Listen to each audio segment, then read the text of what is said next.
Olá, pessoal, sejam muito bem-vindos ao podcast Conectados.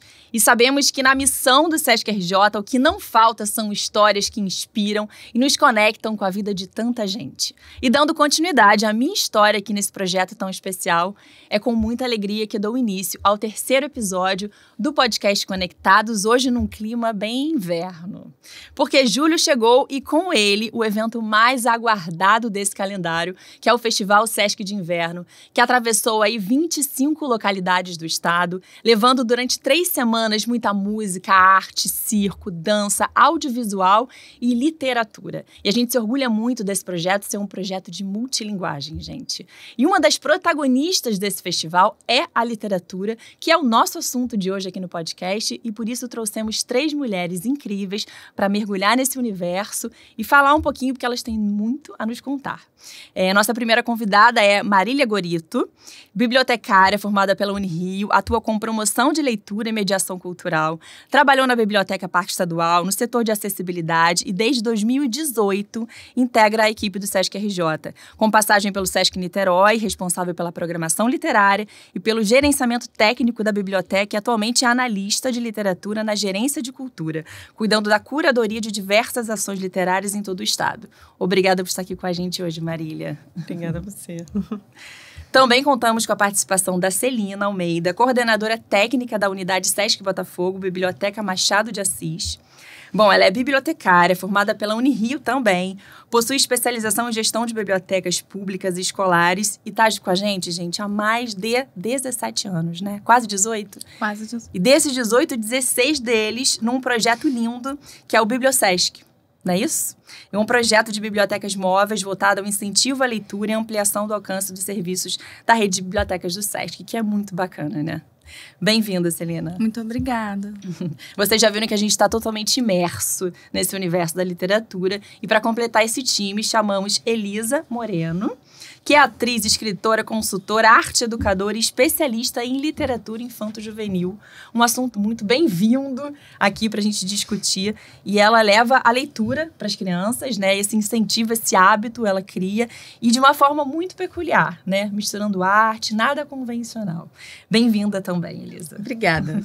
Agradeço pelo convite. Agora que estamos devidamente apresentadas, conectadas nesse assunto, é hora de mergulhar, porque a literatura, a gente tem um espaço muito especial dentro desse festival, né?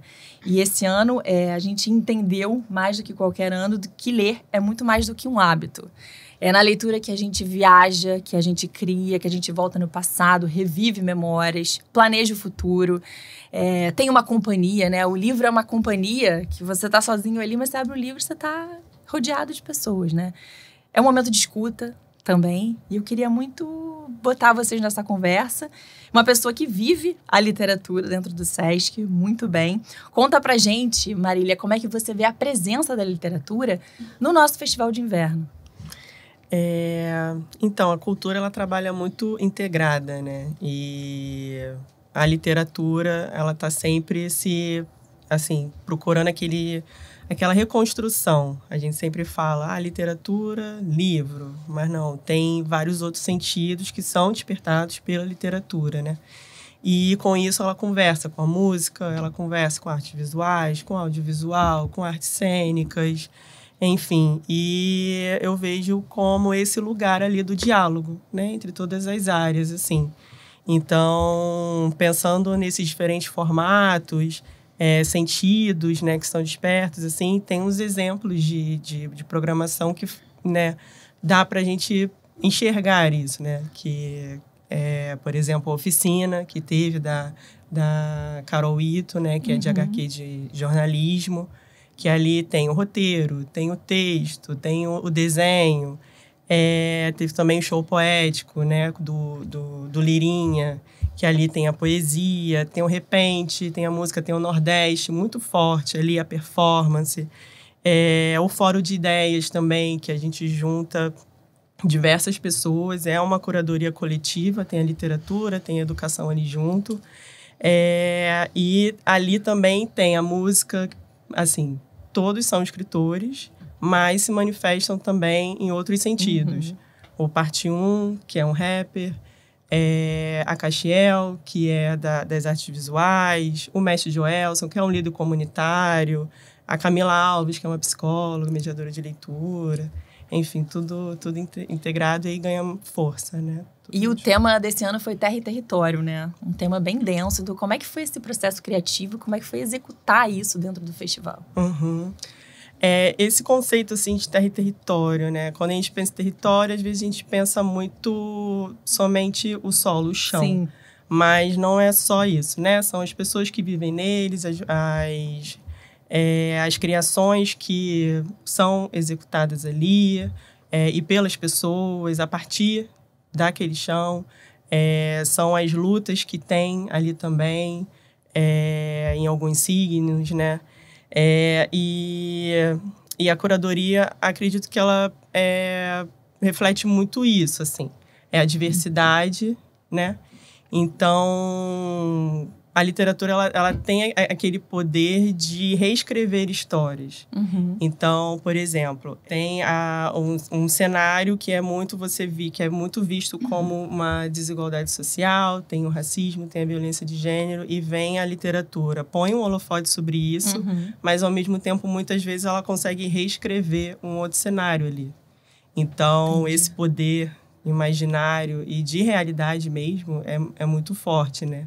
Acho que foi meio que pensado isso, assim, na curadoria, além de que são várias unidades, são várias cidades, como você mesmo falou, e a curadoria, ela é coletiva, e acredito que isso reflete, né? Três Rios, Barra Mansa, Petrópolis, enfim. Legal. E foi por meio de uma ação interna que a gente encontrou a Celina. Ela foi uma das 100 funcionárias que participaram do ranking, né, que elegia os livros mais lidos e mais queridos dos colaboradores do SESC. E o seu livro escolhido, com uma memória afetiva, foi o 100 Anos de Solidão, que é um livro bem denso, né, um clássico da literatura colombiana, Gabriel Garcia Marques. Então, eu queria que você falasse um pouquinho como é que esse livro te tocou de alguma forma na infância, na juventude. Foi quando que você leu ele? Pois é, quando eu vi a campanha, eu fiquei muito feliz. Eu achei muito interessante a iniciativa, o processo de trazer internamente, né, indicações de livros, porque hoje o SESC é uma das maiores redes de bibliotecas do Brasil, e no Rio de Janeiro também. Então, envolver os funcionários na indicação de livros. Então, eu fiquei muito feliz em participar. E quando eu pensei em indicar um livro, não pensei em indicar o meu livro preferido. Como a ideia era indicar o livro que te tocou, né? Eu indiquei o 100 Anos de Solidão, né? Porque ele me traz uma memória afetiva. A minha mãe, ela sempre gostou muito de ler. E eu tenho lembrança de criança, antes de aprender a ler, da minha mãe lendo 100 Anos de Solidão. Então, eu lembro dela sentada, lendo esse livro enorme, sem figuras. E eu achava... essa aí já é uma edição muito atualizada, né? Pois é, e não tinha... e eu achava lindo, né? Eu achava ela linda lendo. E eu queria também, né? Então, eu deveria ter... Você vê como é que influencia, né? Sim, é muito. Então, eu achava a minha mãe inteligente, linda. Eu queria ler. Eu deveria ter uns 4, 5 anos. Nossa. E ficava pedindo para ela ler o livro para mim. Então, ela lia, eu não entendia nada, claro. Mas eu achava aquilo super interessante. Até hoje é um pouco complicado da gente traduzir algumas partes, né? Então... E aí, ela passou a comprar livros para que eu ficasse lendo com ela. E, por fim, foi ela que me alfabetizou em casa. Então, eu tenho uma memória com o 100 Anos de Solidão. Com o passar do tempo, eu falei, eu vou ler, né? Quando eu juntava. E ele foi um caso de amor e ódio, porque eu comecei e parei de ler esse livro muitas vezes. Muitas vezes. Eu não conseguia até... Eu fui ler ele já adulta, né? E ele, de fato, ele é denso. Ele é intenso, ele nos faz refletir muito, né? Então, essa foi... E o livro tem muito isso, né? Tem livro que você tem fases que não consegue ler. Sim. Aí você fecha, aguarda, e no outro momento você lê. Eu lembro que eu ganhei, logo antes de casar, Mulheres que Correm com os Lobos. Aí uma amiga minha falou assim, olha, se eu fosse você, eu só abriria esse livro um pouco mais tarde. E aí eu guardei ele anos depois. Eu falei, realmente, se eu tivesse lido naquele momento, talvez desse um nó na minha cabeça. E é isso, às vezes um bom livro você guarda. Às vezes você não tem a maturidade. No caso...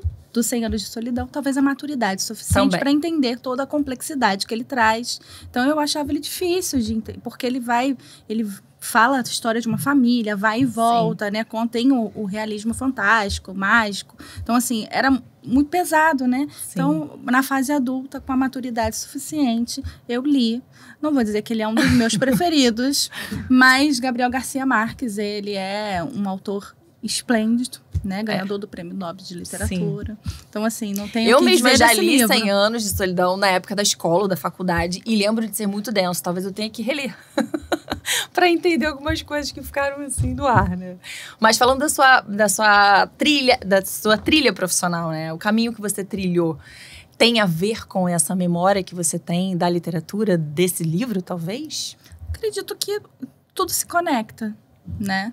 Eu sempre gostei de ler, mas nunca pensei que a leitura seria a minha profissão, Sim. que eu trabalharia com livro. Sempre gostei de livro, de leitura. Tenho uma mãe leitora, né? E aí, eu acho que aconteceu, mas eu acho que está conectado, né? Sim. Eu fui trabalhar com a biblioteconomia depois de começar a trabalhar com o Bibliosesc, que é um projeto incrível, lindo, de acesso ao livro, à leitura, que representa literalmente o que o acesso ao livro e à informação pode fazer e modifica a vida das pessoas com contato. Então, assim, isso foi o que me encantou, mas a leitura está no meio, né? Justamente trazendo esse gancho aí do construir o futuro através do livro, eu trago a Elisa para a conversa, que é muito bonito ouvir isso, né? Quando você tem uma referência de uma mãe que lê e você se torna uma leitora por conta da sua mãe e te dá o hábito da leitura. Justamente esse é o seu papel, né, Elisa? Pois é legal a gente estar falando disso exatamente porque eu venho do extremo oposto. Quem tem mãe e pai analfabetos, fui uma criança de roça. Se alguém aí que está nos ouvindo foi de roça, vai me entender muito bem. E eu, até os 6 anos, no interior do Ceará, em Guaraciaba do Norte, não tinha sequer um livro dentro de casa. Mas nem a Bíblia, Elisa, nem a Bíblia. E foi muito importante isso, foi muito interessante. Caramba. Porque foi através disso que mais tarde, quando eu entrei na escola aqui já no Rio de Janeiro, e fiquei assim, apaixonada por todo o contexto do que era a alfabetização e estar dentro de uma biblioteca e depois, mais adiante, virar uma colecionadora de livros, que é o que eu sou hoje, que eu entendi que é muito importante a gente falar, principalmente nos contextos em que eu faço, que é em quadra de escola, praça, festival de inverno, que a leitura, ela vem antes dos livros, né? Sim. E o fato de você ver a sua mãe lendo e achá-la linda e querer estar naquele lugar ou querer pelo menos um pedacinho daquele momento dela, isso já é a sua leitura. E isso é tão bonito porque a gente dá a todo sujeito, antes mesmo de ser alfabetizado, o direito de se sentir leitor, né? Sim.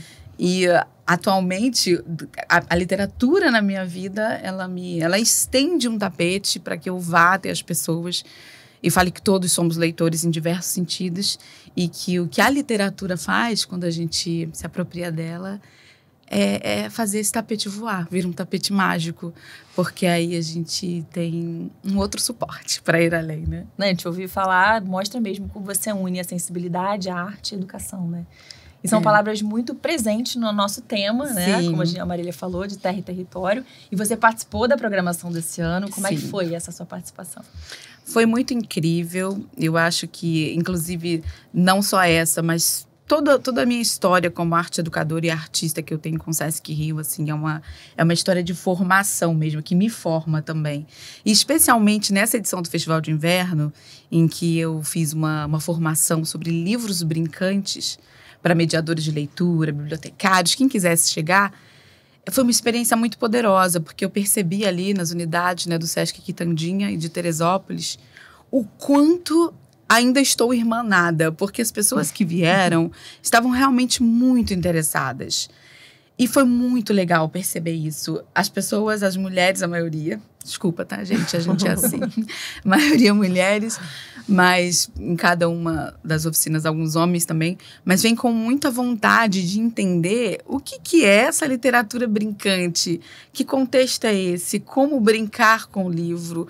Como fazer com que essa palavra seja também sedutora? Seja um lugar diferente na mediação. eu fiquei muito feliz, porque quando você faz um trabalho em que você percebe que vem um público disposto a escutar e a entender e a trocar e a me ensinar também muitas coisas sobre as suas próprias vivências, você sai maior, não tem jeito, a gente se estica. E eu fiquei com um gostinho, assim, foram 6 horas de imersão, tá, gente? E eu fiquei achando, gente, era pra ser 12, né? Porque a gente falou tudo rápido. Fiquei, gente, vai ser tudo... Mas foi muito poderoso, foi incrível. Eu achei lindo, acho que o Festival de Inverno trazer esse lugar da formação diante de tanto entretenimento, né? A gente sabe que a galera ama e precisa de todo esse suporte de entretenimento que o Festival de Inverno traz, trazer a formação e eu estar nesse lugar foi para mim algo muito especial. Não, e é muito legal que a gente estava conversando até antes de começar o podcast sobre a dificuldade das crianças largarem a tela para pegar um livro, né? Imagina aquele universo todo atraente, com luzes, com coisas passageiras, né, rápidas e rasas, onde ela não precisa pensar. Porque a criança não precisa pensar quando ela está passando o dedinho, mas quando ela está profundamente ligada a um livro, né, ela precisa estar ali imersa. Ela precisa estar pensando, né, conectada com aquele livro. Ela não pode estar voando. Então, é um trabalho difícil, mas você falou que não, né? Você falou que é mais difícil fazer um adulto parar para ler do que uma criança. Então, aí está o hábito da leitura, né? É você trazer desde pequenininha essa formação. E na oficina e até em todos os contextos onde eu passo, uma das coisas que eu converso muito sobre esse lugar do ser mediador é que a criança, ela vem ali com as suas disponibilidades de aprendizagem, mas se você repara bem, ela se irrita com muito tempo de tela. Ela fica... Tem uma hora que ela perde o controle emocional daquilo. E não é tão prazeroso assim, se a gente pensar num longo, né? Pode ser viciante, mas não necessariamente prazeroso. E uma das coisas que eu falo, quando a gente está falando no contexto de formação de mediadores, é que nós precisamos entender que ser um mediador de leitura não é só indicar livros. Aqui, esse livro aqui é ótimo, não vai lá, ler. E assim, não é isso. Você pode descrever um livro com um monte de características, mas quando a gente está falando de estar com crianças, você precisa ser uma boa companhia. E a gente tem falado muito hoje dos adultos serem pessoas que também desligam as telas e fazem companhias para as crianças. E se fala-se muito hoje também do tédio, por exemplo, de como é difícil uma criança entediada do seu lado. Por quê? Porque você não está preparado para dialogar com aquele vazio. E a literatura infanto-juvenil, ela entra nesse lugar incrível que a sociedade ainda acha que é para crianças, e na verdade não é. Um livro bom, num contexto infanto-juvenil, ele é para todos. Não todo livro é para crianças, mas um infanto-juvenil muito bom, ele é para todos. E quando a gente forma um mediador de leitura, quando a gente entra nesse lugar de formação, porque isso não se forma de um dia para o outro, mas a gente fala... Descubra o seu repertório, descubra o seu acervo, descubra como você gostaria de brincar com esse livro. E não tem quem não queira brincar com algo que é gostoso, com algo que a pessoa que leva já está se divertindo. E eu acho que o mais difícil aí, que eu digo, é muitas vezes o adulto entender que ele pode começar a brincadeira, de ler, de trazer um espaço confortável, de trazer um diálogo. Aí, gente, não tem celular que ganhe, porque o vínculo, o afeto, ele é humano. E, sabe, a gente volta nos Beatles para dizer, tudo que a gente precisa é amor. E nenhuma criança recusa amor e recusa escuta. Quando a criança sente que ela está sendo ouvida, não tem celular que ganhe. Eu ouvi uma palestra outro dia sobre inteligência artificial, né? E que uma psicóloga falava que a criança está se tornando menos empática pelo fato dela não ler mais e ela não conversar mais com as pessoas. Ela está ligada num celular o tempo inteiro, então ela está se tornando menos empática. Isso é muito louco, né? Porque ela não tem mais a escuta. Ela está ligada ali na tela. Eu nunca tinha parado para pensar nisso. Ele falou crianças egoístas, egocêntricas e com falta de empatia. E isso vale para tudo, porque essa criança está dentro de uma casa. E dentro dessa casa tem adultos que estão deixando isso acontecer. E é muito importante a gente falar disso. Até o conceito de criança, a gente pensar na história da humanidade, é uma coisa muito recente. E a gente já colocar essa carga na criança, eu acho muito preocupante. Eu acho muito mais interessante que a gente pense, o que eu tô fazendo, né? Para mudar essa história. Para além de proibições e tudo que a gente sabe que a gente precisa colocar limite, dar contorno na sociedade, mas a gente precisa ter uma autorresponsabilidade de procurarmos sermos adultos, pais, dá responsáveis. Dá uma alternativa, né? Educadores. Tirar o celular e dar o quê? E sermos boas companhias. E para isso a gente dá uma precisa companhia, ser pra que gente seja mesmo. uma conversa, né? A gente vive num mundo em que as pessoas ainda precisam da urgência do trabalho, da rotina. E criar filhos nesse ambiente é difícil pra caramba. E não é nada que se possa resolver com conselho. Mas a gente precisa, como sociedade, entender que se a gente não pensar nesse lugar de salvar as crianças e a floresta, a gente não vai salvar nada. E a família. Porque se você não olha para a criança como você é responsável por ela, mesma coisa para a natureza, né? Que é muito que traz o Krenak, você fica... A gente vai se perder. E aí, não é interessante para ninguém, né? É isso. Bom, a gente queria compartilhar agora com vocês um pouco do resultado dessa ação que a gente fez, que a Celina participou, do ranking dos livros mais lidos e queridos pelos colaboradores. Foi uma iniciativa muito legal que uniu a sede e as unidades. E o resultado mostra bem como a leitura atravessa, né, toda uma corrente, um coletivo de forma muito intensa. E vamos aos 3 primeiros colocados. O primeiro a gente já falou, que foi 100 Anos de Solidão. Para mim é surpresa, porque eu acho um livro super denso. Eu falei, nossa, realmente foi muito legal. E eu queria ouvir de você, Celina. Teve algum trecho, alguma mensagem que esse livro deixou para você, além dessa memória afetiva que você tem com a sua mãe? Não foi um livro fácil de ler, né? O 100 Anos de Solidão, eu digo que eu tenho uma relação de amor e ódio com ele, né? Porque eu tenho a memória afetiva e, ao mesmo tempo, ele tem relatos que são... Ele traz reflexões que não são fáceis, né? Porque fala sobre as relações de família, fala sobre a solidão, porque em todas as, né, sobre essa relação de que eu trouxe um trecho para falar sobre isso, e que são assuntos que realmente são para a gente parar para pensar e refletir, que incomodam. Então, ele é um livro que incomoda.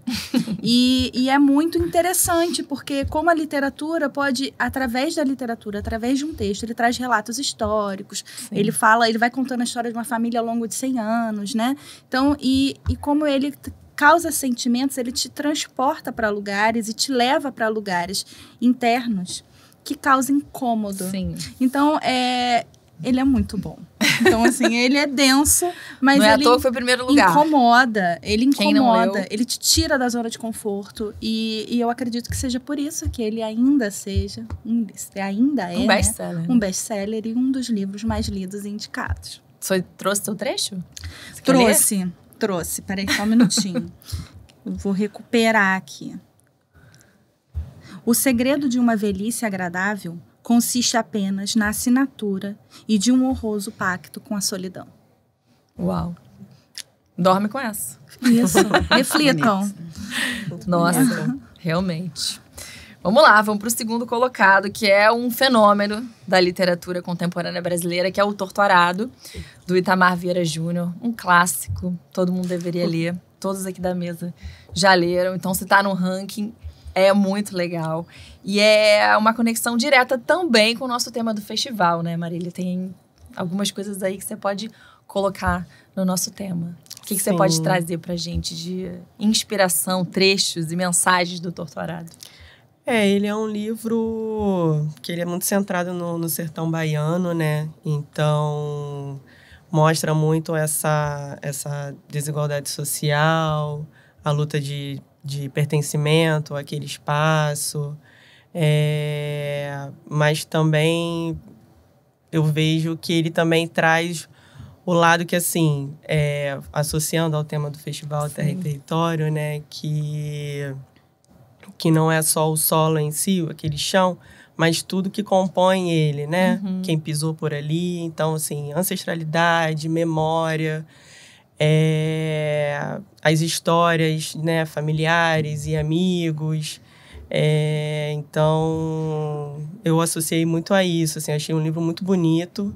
E um fato que eu achei mais bonito ainda é que nem sempre é comum, né? Eu sei que tem outros livros que sim, mas, ao meu ver, não é muito comum, que é o fato de serem duas protagonistas mulheres e com uma força visceral gigantesca, assim, sabe?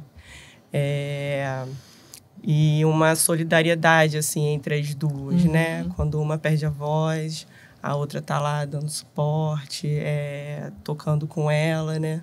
Então, é um livro muito bonito, assim. Sim. E eu lembro de uma entrevista do Itamar que ele fala que a literatura é muito um terreno de liberdade. Então, assim, tem certas narrativas que são duras, mas que aí vem a literatura e a gente consegue reescrever aquele Sim. cenário ali. Então, acho um livro muito bonito, assim, por isso. Muito legal. Tem alguma passagem, algum trecho? Essa mensagem você Essa deixa, né? mensagem. Da sororidade, talvez, né? É. Bacana. Bom, o nosso terceiro lugar é mais do que um livro. Digo que é um manifesto. Sim. Ele é bem breve, mas muito impactante também, muito forte, que é o Ideias para Adiar o Fim do Mundo, do Ailton Krenak. E a Elisa, ela sugeriu esse livro, porque tem muito a ver com o que você trabalha, né? Sim.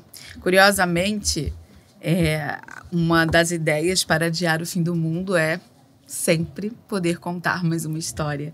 E isso tem tudo a ver com o que eu faço, com o que eu sou e com o que eu acredito realmente que é o que nos dá sentido como sujeitos, a gente poder contar as nossas histórias. Sim. E o que vai fazer com que a gente se sinta mais interrelacionado, Sim. não se sinta tão voado, tão solto no mundo, nessa pílula, que realmente, como você disse, que é uma pílula filosófica do Krenak. Eu recomendo muito, inclusive para quem já ouviu muito o nome do Krenak, por aí já conhece o rosto dele. Ele tem sido muito bem divulgado nos últimos anos, mas ainda não leu um texto. Seria lindo começar por esse, inclusive sugerir que, né, quem não consigo comprar o livro, não está aqui tão acessível, procura a solução em áudio, né? No Spotify tem a leitura desse livro completa. E eu acho isso fantástico, porque é uma maneira de garantir essa acessibilidade também. E é um livro que fala sobre o quanto que a gente ainda não entende que não existe nós e a natureza. Nós somos uma coisa só. Nós somos natureza. Né? E isso, por mais que conceitualmente se fale muito ultimamente, eu ainda acredito que os indígenas têm muita razão quando eles se colocam num lugar de que a natureza também não é só esse produto de sustentabilidade que vai garantir recursos para a nossa vida. Não é sobre isso, é sobre entender também que a natureza ela é um espírito para certos povos. O rio ele é um avô de determinado grupo. A árvore ela é parte da terra e ali ela pode ser mãe de um determinado grupo. E o respeito por esse sagrado, ele precisa existir mesmo por quem não participa, porque isso é uma maneira também da gente entender as nossas diferenças, né? E ele fala isso aqui de uma maneira muito legal, que isso de que somos todos iguais. Não é bem assim, nós somos, na verdade, todos muito diferentes. E se a gente fica fazendo essa pasteurização, né? Somos todos iguais. Não, mas espera aí, eu não vivo dentro de uma floresta e eu não preciso diretamente dela para me alimentar. E tem quem precise, e tem quem se reporte a ela quando quer falar do sagrado. Então, isso é fantástico, porque a gente vai sair de uma questão de só falar como se fossem recursos e entender que a gente precisa respeitar como território sagrado do outro. E isso a literatura traz todo esse entendimento, né? Não é? Tá aí. É aprendizado, é memória, é a projeção do futuro, né? A literatura é muito importante. É até legal a gente falar da acessibilidade, porque tem várias maneiras de ler, como a gente mesmo falou, né? E você falou do audiolivro, é uma opção bem legal para quem não tem tempo, para quem não pode carregar um livro. Ouve ali rapidinho um podcast, um audiolivro. Ouve lavando a louça. Exatamente. Eu mesma aderi ao Kindle, que era super contra, tinha o maior preconceito quem lia no Kindle, mas foi a alternativa que eu arrumei pra voltar a ler. Porque eu não tava conseguindo carregar meu livro na bolsa. Porque criança, não sei o quê. Então, eu precisava de uma maneira de voltar a ler. Então, vou aderir. O livro é legal, o livro é maravilhoso. Mas se você não consegue, arruma uma maneira de ler. Arruma uma O maneira. importante é ler. O importante é ler, entrar em contato com esses outros imaginários, outros discursos. É fundamental para a gente se entender também. Exatamente. E entender os nossos gostos, entender o que a gente quer, o que a gente não quer. E criar esse lugar de empatia. Porque eu acredito muito que todas as linguagens da arte nos ensinam a reconhecer, entender o lugar do outro, se colocar nesse lugar. E aí sim construir algo que seja para todos realmente. Exatamente. Bom, esses foram só 3 de uma lista bem extensa. Já fiquei curiosa Que por ver foi essa lista, sugerida lá nos nossos canais internos. Está disponível, você pode acessar. Se você não participou dessa ação, participe da próxima, porque é muito legal ver o que o colega leu também, né? Às vezes tá sem ideia, o que eu vou ler? Se aquela pessoa que eu gosto me indicou um livro, olha que bacana. Talvez ela entenda o meu gosto, né? Sim. Então, se você ficou curioso ou quer participar da próxima, dá uma olhada lá no ranking. Gente, para fechar a nossa conversa, muito inspiradora, muito enriquecedora, eu queria pedir para vocês uma dica de um outro livro. Vocês trouxeram uma dica de um outro livro? Eu trouxe também. Vou começar por Marília. Você tem alguma indicação? Vou indicar um que eu terminei recentemente, que é da Socorro Racioli, Oração para Desaparecer. É um livro muito bonito, me pegou de surpresa, eu não tinha lido nada sobre ele. Então, comecei a ler e fui. E ele fala muito sobre um dos cenários, assim, né, centrais. É uma igreja que fica no interior do Ceará. A Socorro, ela parte muito de fatos reais, né? O primeiro Cabeça de Santo também, ela se baseou numa cabeça... Eu não sei detalhes, assim, mas é uma cabeça enorme que tem várias histórias. Parece que pessoas já moraram ali dentro, enfim. E aí ela vai desenrolando toda a história com base nela, como inspiração. E a Oração para Desaparecer, ela se baseia numa igreja no interior do Ceará, que ela ficou soterrada, acho que durante 45 anos, pela areia. Legal. E também ela cita o povo indígena, né? Acho que é Tremembé. Sim. Que é também no interior do Ceará. E toda essa misticidade, né, espiritualidade que tem. Eles estavam assegurando a proteção da santa, e aí acontece toda uma disputa de poder por ali. E acontece um duelo e a protagonista, né? Vou tentar não dar spoiler. A protagonista... No ponto final. Enfim, teve ali, né, um arranjo com as pessoas e ela, depois ela volta.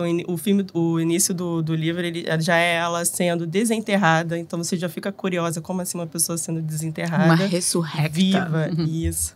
E aí ela é desenterrada em Portugal, sendo que ela é brasileira e só sabem praticamente isso, né? E vai todo desenrolar ali do mistério da vida dela prestar atenção, ela foi orientada a prestar atenção nos sonhos, em qualquer imagem que viesse na mente dela, os objetos com que ela veio, também carrega uma história. E é muito curioso que quando eu fiquei pensando nessa indicação e pensando no tema do festival, meio que tudo se entrelaça, né? Sim. Que é toda uma história de um território e das pessoas que vivem ali, né? Então, enfim, eu Você seguiu a mesma linha. indico. Foi super sem querer, que eu acabei de ler recentemente mesmo. Super indico. E tem nas bibliotecas do Sesc. Tá certo. Muita coisa aí na biblioteca do Sesc. Celina, além de 100 anos de solidão, o que você sugere? Então, eu pensei, né, na hora que eu sugeri uma leitura, e vieram vários, né? Porque trabalhar em biblioteca, eu sou bibliotecária, então vieram vários livros. E eu fiquei pensando assim, não, vou indicar algo mais que eu gosto, né? Sim. Aí eu acabei de ler o Torturado. Eu falei assim, eu vou indicar o Torturado, mas...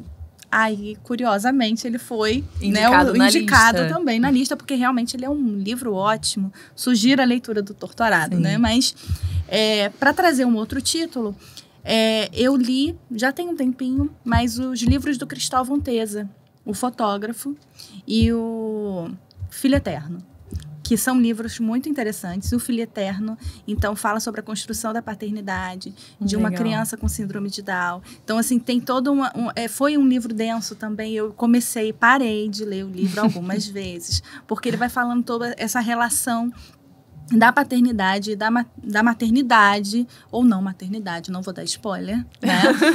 vamos ver. Mas o Filho Eterno é um livro incrível, ele tem um filme, então vale a pena ler.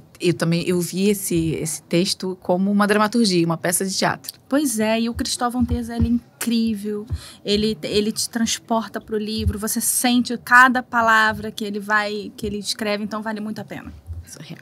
Muito bem. E Elisa, a sua indicação? Eu vou com 2 indicações. Como eu gosto muito de leitura mais teórica também, eu tenho uma indicação maravilhosa, que é do Daniel Gondim, que se chama Os Dias e os Livros. É um livro curto, gente, tal qual esse do Krenak. Essa publicação é da Pulo do Gato. E ele fala sobre a hospitalidade da leitura.